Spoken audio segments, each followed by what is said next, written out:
Now, this is gonna be a weird video because, as you know, I pre-record my stuff the night before, and this is one of those situations where, because we actually had news yesterday, we could see ourselves an update or two that is really, really big. So if this video is public on YouTube and it's completely outdated by the time it is available for you to watch, then I apologize for that. We're going to have to make some sort of a retcon video sometime in the future. But today, we are talking about the cleared up, ready to go, ready to get traded Patrik Laine with the Columbus Blue Jackets, because we had word yesterday all over the web that Laine has officially exited the NHL's Players Assistance Program.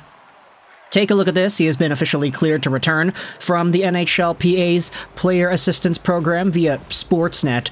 And with Elliot Friedman going out there and saying this, good news on Patty Laine. He is cleared to return from the NHL's PA's program. Glad he is feeling better. Laine is still recovering from shoulder surgery. As for his NHL future, teams interested in acquiring him were told they are free to contact Laine.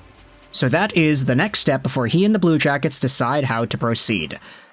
This, of course, all happened yesterday, but we did not see ourselves a trade yesterday. So if there is some sort of a trade before this video is public, again, I apologize. However, because Laine is back on the market, he is officially good to go, talking to other teams, and being a tradable for asset, it opens the door up to some serious conversations as to what Montreal Canadiens writers are saying. Take a look at this tweet made by Grant McCagg. I have been on the trade for Laine bandwagon for months. The Habs need to be in on this. They have the need and the assets. I think he would thrive in a big market with other highly skilled players. And look, there are some funny replies in this one. Grant is ready to resuscitate the Laine versus Matthews goal-scoring debate.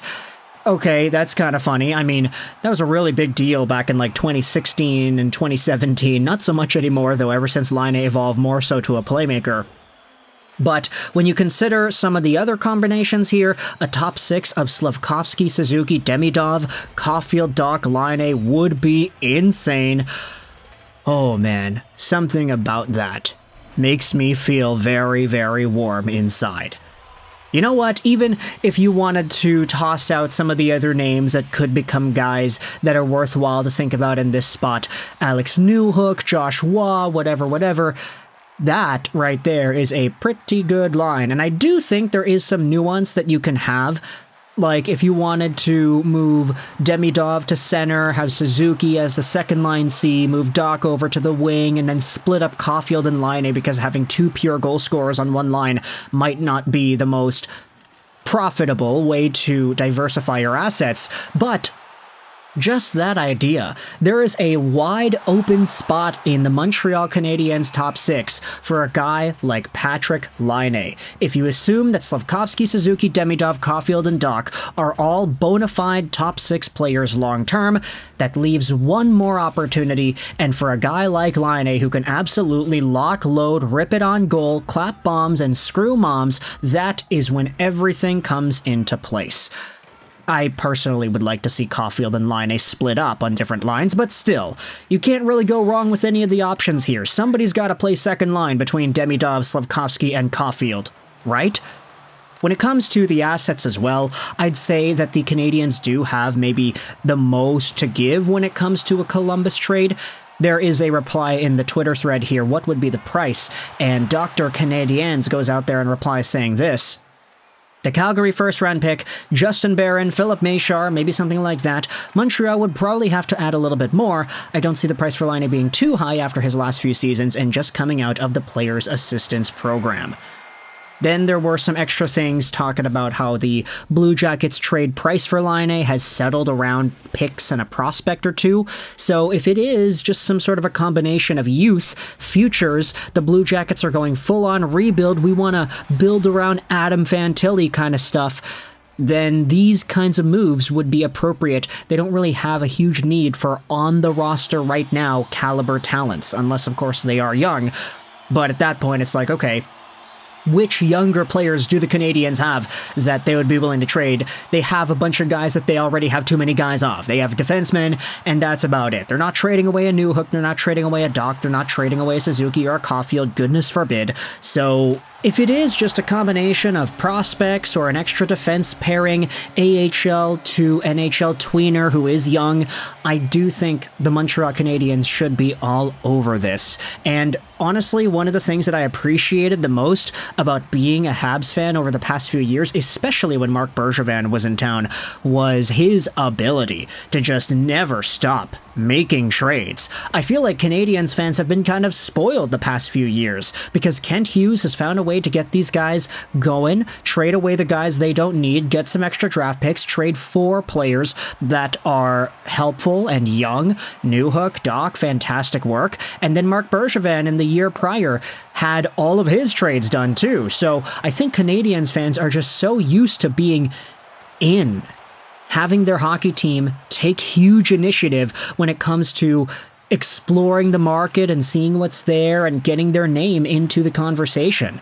Every single mainstream guy that has been on the block seems to have some sort of a link to Montreal one way or another, whether that be Marty Necas or Trevor Zegras or Rutger McGroarty or Kent Johnson, or even the guys over here, Patrik Laine, and then even going back then some, Pierre-Luc Dubois, Jack Eichel. I mean, trade conversations have bolstered around the Canadiens for years with all the top guys. And part of that, of course, is the media. I mean, Montreal media doesn't really ever shut up about anything.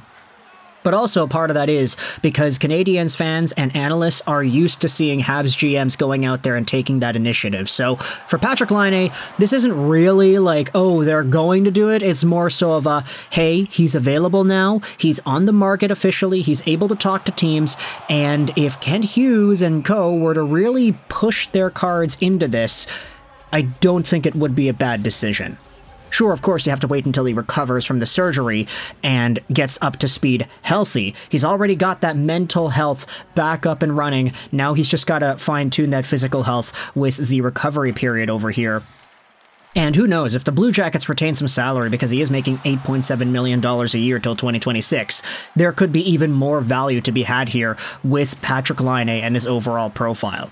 Even if he's only making, let's just say, $1 million salary retained and Montreal gets 7.7. If he gets 70, 80 points as a point-per-game guy because he has been that the past few years, that's a really good player for 7-point-something million. Heck, even for the full 8.7 million, that's fine. It's just, you can't really guarantee that Laine is going to be that straight out of the Players Assistance Program and straight out of recovering from surgery, which I guess is totally why it's fair to have a little bit of a reservation when it comes to this guy and his trade price.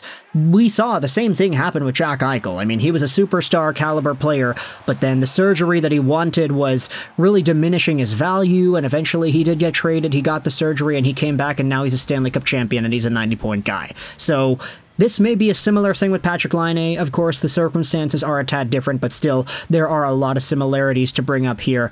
And if the Montreal Canadiens can see that as well, they might be able to take full advantage depending on what their perspective is. So let me know your thoughts in the comment section below about Patrik Laine and the idea of him getting traded to the Habs now that he is available for trade. I hope you enjoyed this video, and bye.